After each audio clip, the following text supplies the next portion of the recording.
Cenjene gledalke, spoštovani gledalci, dobrodošli v novi oddaji Klepetalnica, kjer bomo govorili o stvarih, ki jih srečujemo praktično vsak dan, pa se jih velikokrat ne zavedamo.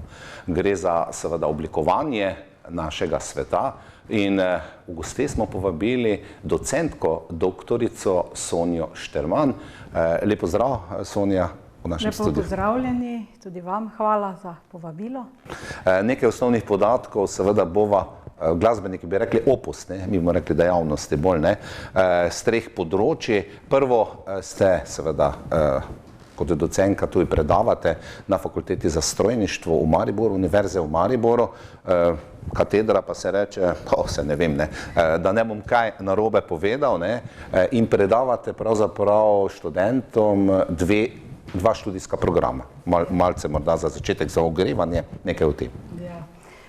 Predavam predmete oblikovanja na dveh študijskih programih. Dodiplomski študijski program je tehnologije tekstilnega oblikovanja in spada pod katedro za tekstilne materiale in oblikovanje. Tam predavam vseh letih študija, medtem ko pri študijskem programu, pri magistrskem študijskem programu inženirsko oblikovanje izdelkov pa predavam v prvem letniku. Torej gre za oblikovanje najrazličnejših stvari. Meni je nekako kot laiko logično tekstilno oblikovanje, da je to en koncept, ki nekako sodi zraven. Potem pa druga stvar, industrijsko oblikovanje, ki zajema, ne vem, od interjerov, notranjosti, pohištva do industrije. Zdaj boste mi rekli, kaj že tudi avtomobile oblikujete? Imamo enega zelo uspešnega študenta, Aleksandra Praperja, ki pa tudi oblikuje avtomobile, kolesa. Sicer pa ja, študentom poskušamo dati čim večji spekter znanj, da se lahko priključijo različnim industrijam ali ustvarijo neke svoje blagovne znamke. Tako da dejansko je postopek razvoja idej podoben, skozi analize, zbiranje idej, skozi različne faze do tega, da izberemo najboljšo varianto. Zdaj pa, če sodelujemo že za konkretnega kupca, potem seveda je treba poznati kupca toliko bolj. Če pa oblikujemo na temo nekega materijala ali pa če je izziv, naprimer multifunkcionalnost v oblikovanju ali pa kakšna druge tematike, ki so izpostavljene, potem pa ima pač prednost tisto področje. Sonja, za ta poklic oziroma za to usmeritev moraš imeti nekaj v sebi, žilico. Zdi se mi, da je to podobno arhitekturi, ne bom rekel zdaj likovnikom ali pa umetnostni. To je nekaj, ali pa fotografija, nekaj moraš imeti. Moraš nekaj videti, moraš imeti neke ideje. Vi ste sicer prlečka z Vržeja, Vržinka bova rekla, Kdaj ste vi začutili recimo osebno, da je to del vas, da bo to vaša prihodnost? Jaz mislim, da je na to pač žilico za oblikovanje ali pa za risanje, takrat v osnovni šoli sem imela. Imam srečo, da so mi starši dovolili, da so vse stene bile polne mojih risb. Tako da mogoče je tudi to vplivalo na to, ko te nekdo pohvali, glej, kakšno lepo risbico si narisala, to so zelo dosti let nazaj greva. Potem pa nekako skozi pouk likovne vzgoje takrat sem se tudi udeležila nekih taborov likovnih, potem pa nekako bilo že čisto logično predavateljem na osnovni šoli, ja, to je pa tvoja smer, ti boš pa oblikovalka. Močno je na to vplivala tudi moja razredničarka takratna, gospa Ema Tibaut, ki je v 5. razredu rekla, ti boš pa kreatorka. Jaz takrat nisem vedela točno, kaj ta beseda sploh pomeni, ampak glede na to, da sem tudi že v 5. razredu si začela šivati, je nekako to bila logična pot. Moja mama je bila vzorčna šivilja v Muri, to pomeni prvi model za kreatorje je ona se šila na področju bluzic in to je bilo strašno fajn za me. Ona mi je vsak dan prinesla skice, glej, zdaj sem pa to šivala. No, in takrat mi je probala dati neka znanja, kako pravilno se šiti, ampak jaz sem vedno hotela vse po svoje narediti. Ne, jaz ne bom to tako, jaz bom po svoje. Tako da potem, ko je pa bilo treba zbrati poklic, pa so rekli, moraš napisati prvo pa drugo željo. Jaz nimam druge želje, jaz bom oblikovalka, ne. Ja, ne, pa moreš, kaj pa, če ne boš spremnih naredila? Bom jih naredila, ne. Tako da je bilo zelo zanimivo to, ne. Sonja, pri sebi ste to začutili. Verjetno, kot predavateljica na fakulteti, tudi morate zaznati pri študentih tisto žilico, kot bova rekla sedaj na navednicah, ne. Eni imajo bolj tega, eni manj, eni imajo še prikrito morbiti, pa jih treba spodbujati, ker imamo občutek tukaj, če ni nekoga, bova rekla za mentorja ali pa nekoga, ki malce porine zadevo naprej, kajti tu je vendarle navezava, jaz lahko veliko tega ustvarim, pa če to ne bo to nekje se udejanjilo v praksi, povezava z proizvodno, z podjetji, tu pa ste verjetno vi v svoji vlogi z osebnimi stiki, zvezami, da ponudite študentu, poskušaj nekaj tu ustvariti. Jaz mislim tako, da vsi ljudje smo kreativni, samo eni na tem delajo in ta potencial razvijajo. Tako kot ste rekli, mogoče pa je na nekoga nekdo vplival in je to zavrl. Tako da to je izhodišče, ker mi smo lahko kreativni pri vseh poklicih. Kreativno upravljamo različna dela, naprimer, ne. Medtem ko pri oblikovanju, naprimer, ko se na našo dodiplomsko stopnjo vpišejo študenti, imajo prvi letnik skupni. V drugem letniku se lahko razdelijo na dve študijski smeri. Ena je oblikovanje, na drugi se bolj spoznavajo s tekstilnimi materiali in tisti študenti, ki nekako začutijo, da jim je bližje oblikovanje, vse to se že takoj vidi, ne? Eni takoj not padejo, eni potrebujejo spodbudo, ampak večinoma skozi vse naloge, ki jih opravijo eni in drugi, potem že tudi sugeriraš, za katero področje bi bilo dobro, da se študent odloči oziroma da nadgrajuje potencial, ki ga nosi v sebi, ne? Sonja, zdaj sva že na temi oziroma na tistem področju oblikovanja. Svoj čas seveda je bila vse na področju tekstila, če greva na tekstil, močna v Sloveniji industrija, ki so potrebovali, ne govorim samo o Muri, ki je tukaj, rekli ste, mama je oblikovala, tu ste se spoznali s prvimi temi stvarmi, ne, Mura je bila. Bom pa malce zdaj obrnil tole, takole na eno stran, ne, pri ženskah, ne, pri ženski modi, bova rekla, ali pa oblikovanju, je stotine možnosti, ne nazadnje oblika obleke, je to hlačni kostim, je to ne vem. Moški smo pa moški, ne, moški smo vedno v oblekah, kadar smo, ne, in moška obleka je za mene obleka. Ali je zdaj ima en gumb več ali manj, ali je navzkrižno zapenjanje, tu je verjetno manj možnosti nekega oblikovanja, čeprav skozi zgodovino vemo, kravata zraven so bile ozke, so bile široke, so bili široki revere, ali kako se temu reče, ne, pa zopet manjši, ne. Tu se oblikuje pri moških, ampak pri ženskah pa je stotine možnosti, ne. Jaz se bom tu zdaj spomnila na sodelavko v Muri. Vedno so govorili, pa dajte nekaj novega, pa dajte še, dajte barvo, ne. Ja, ko gledaš prodajne rezultate, so se prodajale te temne protokolarne barve, to so bili odtenki, malo bolj siva, malo manj siva, ne, ali pa modre proti črni, ne, in dejansko, že kar se barv tiče, je bil spekter omejen, če govorimo o moški obleki. Suknjiči so lahko že imeli več barve, tudi določene karo vzorce, večje, manjše, kak je pač bilo moderno, potem strukture so lahko bile. Kar se pa tiče samih modelov, seveda, tukaj moška obleka ne more imeti volančkov, oziroma jih lahko ima, samo nima kupcev, ne. Se pravi, tu smo pa oblikovalke na moških oblačilih vedno delale ogromno na detajlih. To so se dejansko linije dvigovale, spuščale za milimetre. Jaz se spomnim, velika sprememba je že bila, da smo žepe dvignili za 2 centimetra, suknjiče skrajšali, ko se je moda obrnila, ne.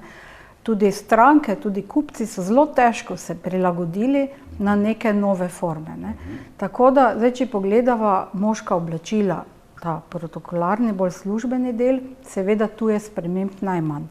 Če pa pogledava neki bolj sproščeni del, naprimer oblačila za prosti čas ali pa za freelancerje, ne, tam je pa seveda možnosti več, še vedno manj kot pri ženski, ampak ne manj z vidika oblikovanja, ampak z vidika, da pač trg ne sprejme nekih ekstremnih barv in modelov. Ne? Malce ste verjetno vi tudi, ne zajokali, ampak Škoda, ne, recimo enega giganta, kot je Mura, ne, ki je ponudil priložnost številnim oblikovalcem, ne, tekstilnim, ne, verjetno so iskali zmeraj, ne nazadnje, če si kaj pogruntal, pa ponudil, so imeli posluh verjetno v tovarni za to, ne, videl sem, da ste sodelovali tudi recimo z Rašico, vrhunska tovarna pletenine, jaz jo pogrešam, ne vem, če še kaj dela ali ne dela, ampak to so bili puloverji, ki smo jih moški nosili leta in so bili zmeraj moderni. Ja, jaz mislim, da je ta globalni trg zelo močno vplival na življenjsko dobo teh firm, če se lahko tako po domače izrazim. Dejansko je zelo velika škoda, da teh podjetij ni več. Tu je bilo ogromno znanja, sploh jaz sem takrat, ko sem 2009. Leta šla z Mure, sem potem z Muro nadaljevala še po pogodbi, oziroma ne, 2003. Leta sem šla in do 2009. sem sodelovala z Muro. V tem času sem pa že sodelovala z Rašico, ne, in tudi pozneje z Skado. Dejansko to so podjetja, kjer je bilo tako dosti znanja. Tu ni bilo treba delavcev učiti, kako naj nekaj kvalitetno izdelajo, ker jim je to zraslo pod kožo, kako naj rečem, navadili skozi leta dela na določenih artiklih, so res razvili zelo visok nivo kvalitete in tega res zelo škoda, da je to tako neslavno propalo. Seveda tele modi, ki jo vidimo, ne, udeleževali ste se verjetno modnih revij Italija, kjer vidiš, ali pa vse vidiš tendenco prihajajočega poletja, jeseni, obdobja v barvah. Ne. Eno leto so peščene barve moderne, pa spet druge. Ne. Tu ste verjetno sledili svetovnim trendom. Ne. Ja, mi smo zelo dosti hodili na sejme. To so bili sejmi tkanin in pa sejmi oblačil. V začetku sezone je vedno bil sejem tkanin, kjer smo nabrali barvne karte, na podlagi katerih smo potem izdelali kolekcijo.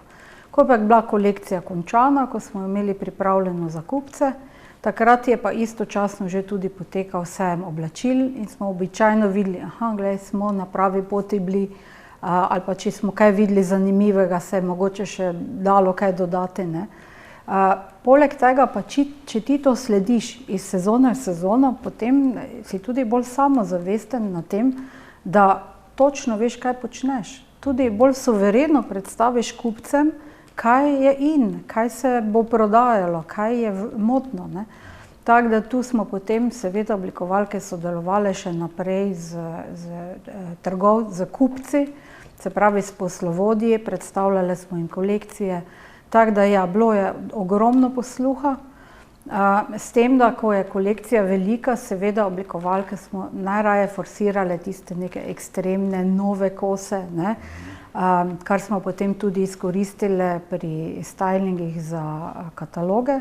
Ne? In dejansko smo na tak način, ko smo vključili določene kombinacije, oblačilne podobe v katalog, povzročile, da so ljudje iskali te modele. Ne? Tako da tudi smo nekako vplivali na to, da se je mogoče malo bolj sledilo modi, ali pa ne vem, da so kupci imeli to na razpolago, kar smo mi želeli. Vaš slogan je seveda nekje v ozadju, obleka naredi človeka. Ne? Ja. Seveda k obleki sodi tudi obutev. V zadnjem času, ko sem prebiral, ko ste mi poslali nekaj gradiva, sodelujete z študenti, tudi ne sami, ker verjetno pri določenih stvarih ne gre za individualno sodelovanje, ampak za neki tim, bova rekla, ne, ekipo, ki pomaga, sodelujete z Alpino. Se pravi, s tovarno čevljev, ki je zdaj verjetno paradni konj v Sloveniji, ne, pri nas, ne, in res, tu se pa da pri čevljih še verjetno tudi kaj pogruntati, ne bom rekel zmisliti tople vode. Ne. Ja, zdaj, področje obutve je zame novo. Jaz sem prvič oblikovala obutev za uniformo za civilno zaščito in takrat se je nekako tudi ta povezava s podjetjem zgodila. No, in ker imamo predmet oblikovanja modnih dodatkov in obutve, smo študenti prišli na idejo, ok, kaj pa če sodelujemo s tem podjetjem, in oni so bili takoj za. Seveda 18 študentov, ki je sodelovalo, so sprva risali zelo odštekane modele. Ob predstavitvi so pa doživeli prvo realnost. Nekaj je mogoče realizirati, nekaj pa ne. Predvsem je bilo področje podplatov tisto, ki jih je malo omejevalo, ker je to povezano z različnimi stroji, z kalupi, in seveda ti kalupi so izredno dragi, ne. Sicer pa je bila ekipa z Alpine zelo kooperativna, odlično so se odrezali in tudi so me presenetili, ko smo dejansko sredi julija dobili fotografije prvih izdelanih prototipov, potem so pa rekli, zdaj pa pridite študenti k nam, da bomo opravili korekture in sešili končne vzorce. To je meni bilo fenomenalno, zaradi tega, ker študent, če ima priložnost, da dobi to izkušnjo, kako poteka razvoj, kaj se vpliva na njegov končni izdelek, je to bistveno boljše, kot pa če ostane vse na nivoju skice. In tu je mogoče tudi ta naša prednost ali pa to, kar radi izpostavimo, da študentom nudimo teorijo in prakso. In želimo, da tudi na lastnih napakah, da se že v fazi razvoja posameznih izdelkov nekaj naučijo. Seveda zraven tega tekstila tudi oblikujete druge stvari, kjer pa verjetno, jaz vsaj domnevam tako, pride še morda do večjih težav glede seveda realizacije izvedbe, kajti jaz lahko nekaj narišem, ali pa vi, je pa vprašanje, če to v praksi pije vodo, kot radi rečemo, ne? Se pravi, nekaj je skica, zdaj pa izbrati neki material, ki ga ustrezna firma nima, oziroma nima strojev za obdelavo.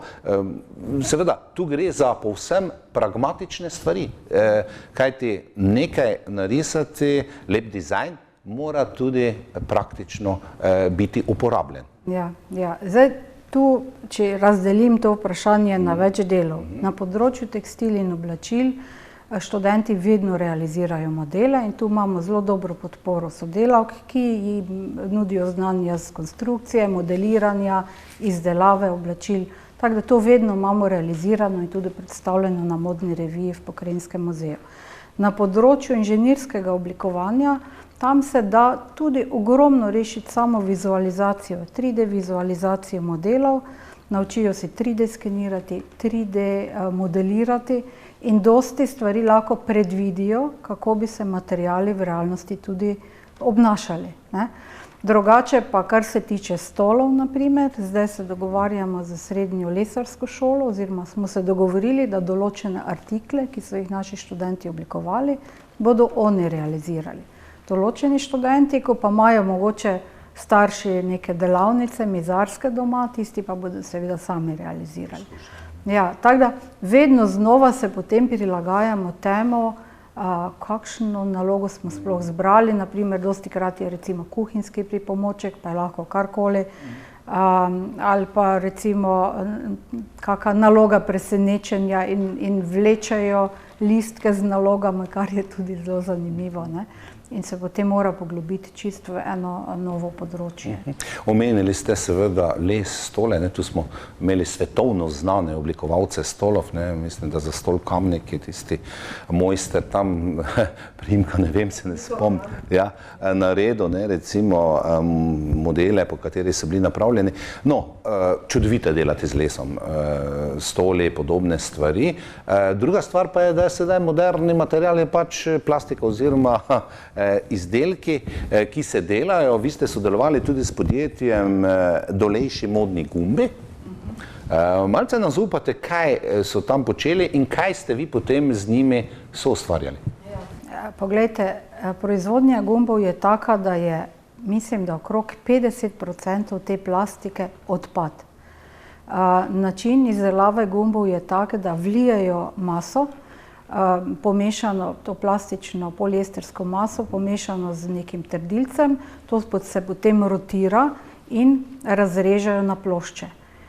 Iz teh plošč štancajo gumbe, to pomeni, da ostane mreža, ki to drži, in to je odpad. Se pravi, z lastnico podjetja so se pogovarjali, kaj lahko naši študenti naredijo dobrega za njih. In tu moram reči, da so bili študenti tudi zelo kritični. Se pravi, prvič, zakaj bi oblikovali iz plastike, če je plastika sporna. Se pravi, tu smo prišli do neke rešitve, da se lahko vzame plastiko, ki se jo da reciklirati, naprimer. Potem pa ves ta material, ki ostane, se pravi, je to neka zluknjena mreža, iz katere se da, recimo, se jo da uporabiti za lestence, za različna stojala, za podstavke, mogoče za okrog rože, ne. Se pravi, študenti so bili zelo kreativni pri tem. Tretji del naloge se je pa dotikal tega, da oblikujejo nekaj iz tega materiala, kar nudi čim večji izkoristek. Se pravi, mogoče izdelki za turizem, za neki kraj, neke značilnosti, ne. Ali pa, kaj jaz vem, vsak študent je nekaj novega naštudiral, ne. Potem pa še tretja varianta, kaj če mi zdrobimo ta material, kaj se da s tega narediti. Tako da teh sklopov odgovorov je bilo več, vsak študent je v 3 smeri raziskoval in smo potem tudi dobili prototipe izdelane. Ker smo na tem področju dežele ob Mure, prebral sem, da ste sodelovali tudi z ljutomerskim Farmtehom oziroma nekdanji Tehnostroj sedaj, ki izdeluje prikolice in kmetijske priključke.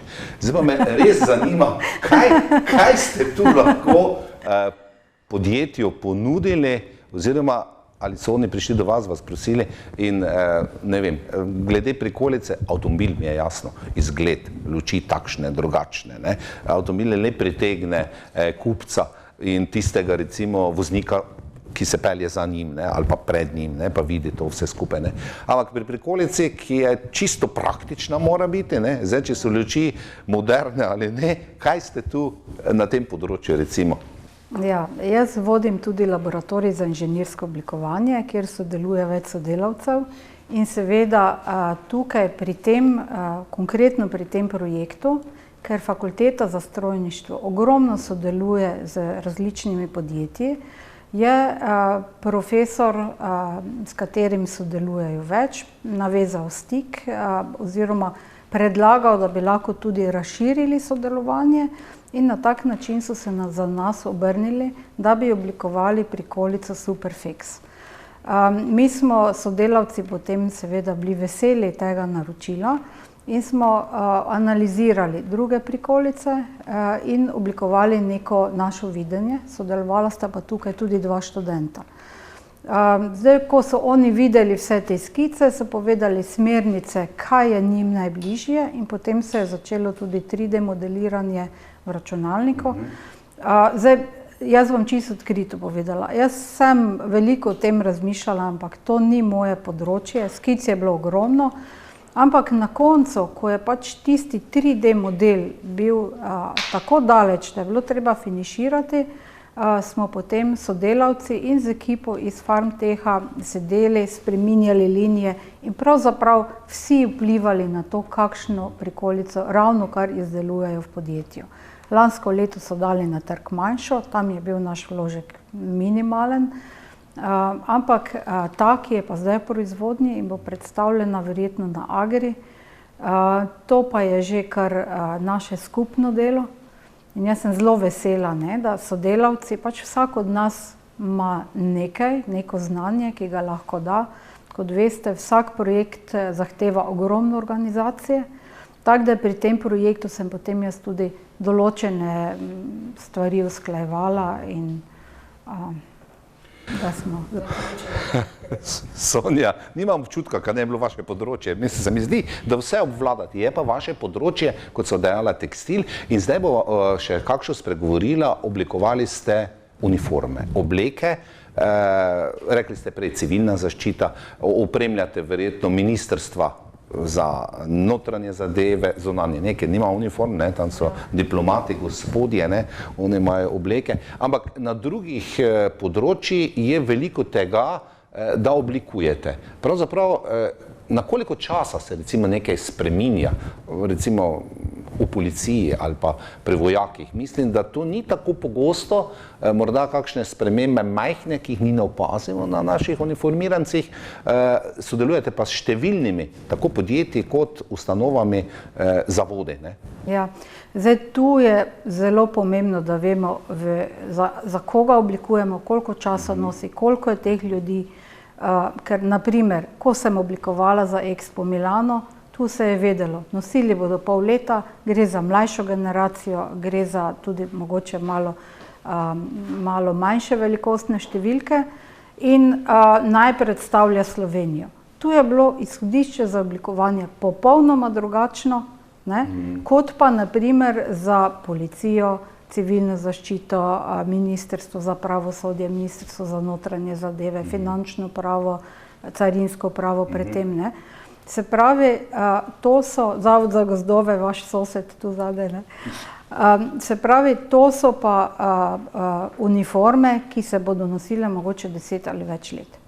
In tu je treba zelo dobro preštudirati detajle, predvsem je funkcionalnost tista, ki je na prvem mestu, materiali, da vse to zdržijo, da jih potem, ne vem, pri naslednjem naročilu tudi dobiš enake, ne.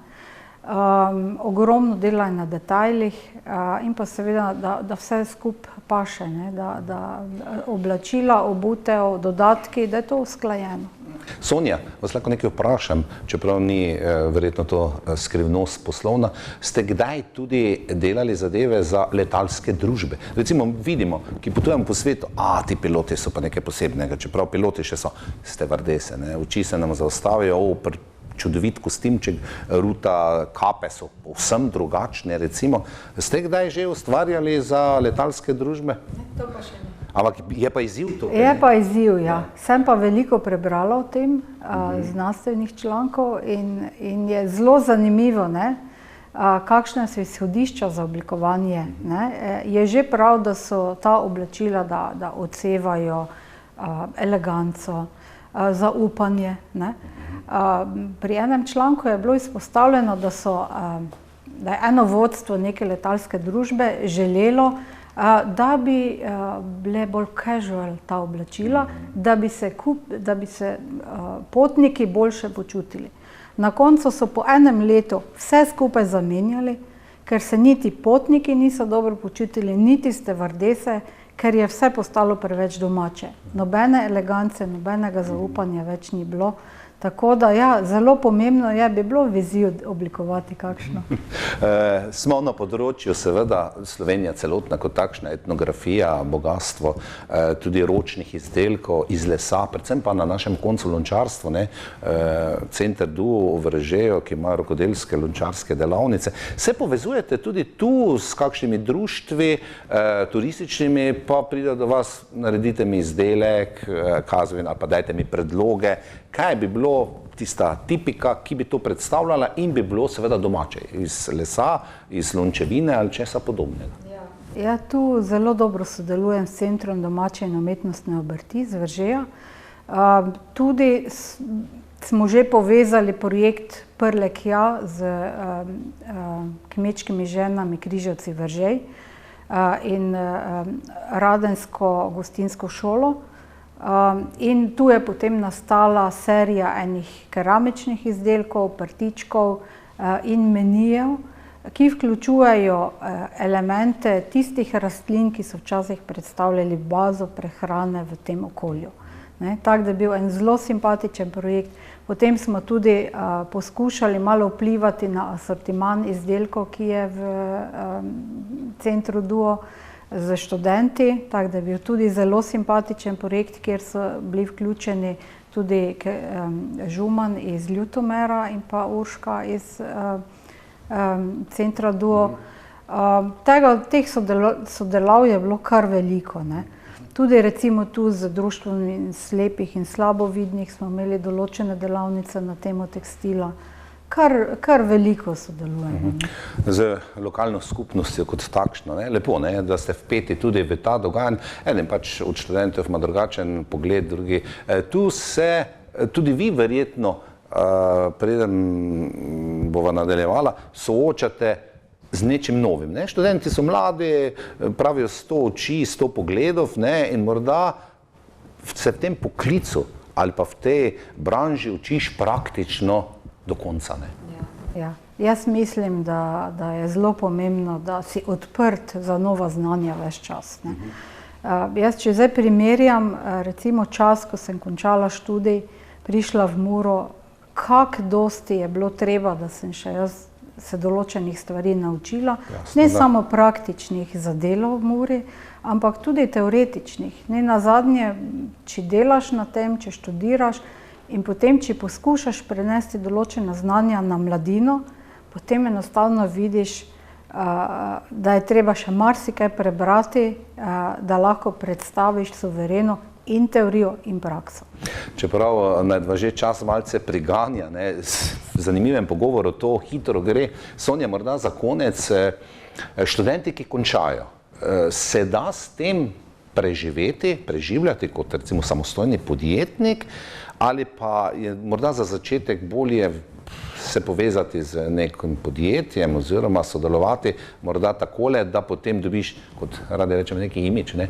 Da slišijo zate, potem pričnejo morda bolj pogosto prihajati naročila. In seveda druga plat tega, kako je z, recimo bomo rekel, intelektualno lastnino tukaj. Se da to zaščititi, ali pa bo nekdo rekel, ja, to pa je moja ideja, ali pa ta model sem jaz že pred 5 leti napravil, zdaj si ga ti malce modificiral, ukradel dobesedno. Kako je s tem na tržišču? Se soočate tudi tu s težavami? Jaz mislim, da če že vidiš, da te nekdo skopira, jaz mislim, da nima smisla energije vlagati v to, da to rešuješ, ker so to tako zapleteni postopki, toliko energije ti vzamejo.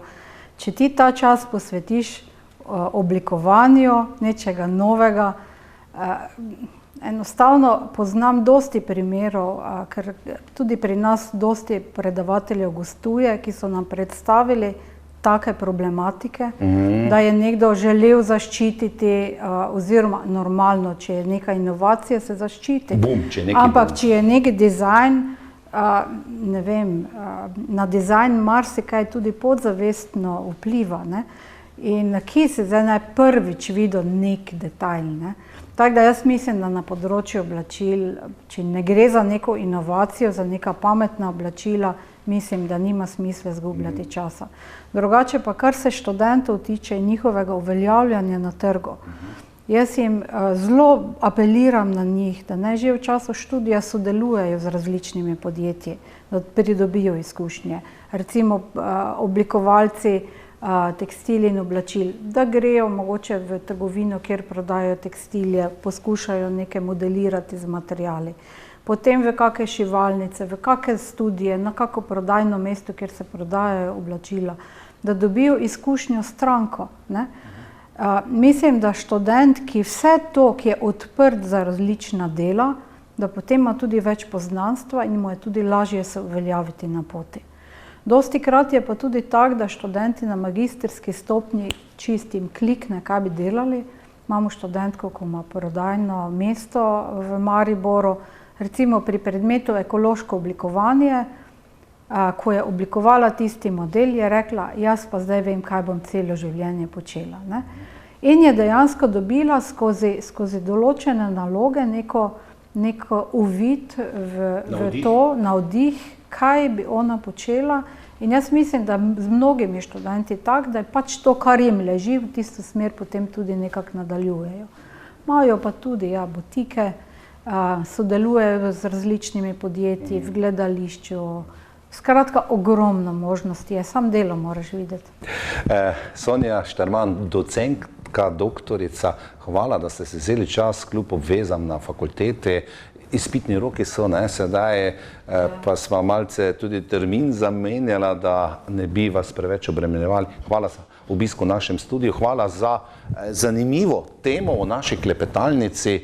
Tudi sam sem veliko novega spoznal o tem in seveda veliko uspeha tudi v prihodnje vam, vašim študentom. Ja, najlepša hvala za vse povedano. Meni je tudi bilo izredno fajn klepetati z vami, ne? Tako da sem vesela vašega povabila. Cenjene gledalke, spoštovani gledalci, verjamem, da ste tudi vi spoznali veliko novega v tokratni oddaji Klepetalnica z docentko doktorico Sonjo Šterman. Do prihodnje Klepetalnice in seveda vam želim vse dobro in nasvidenje.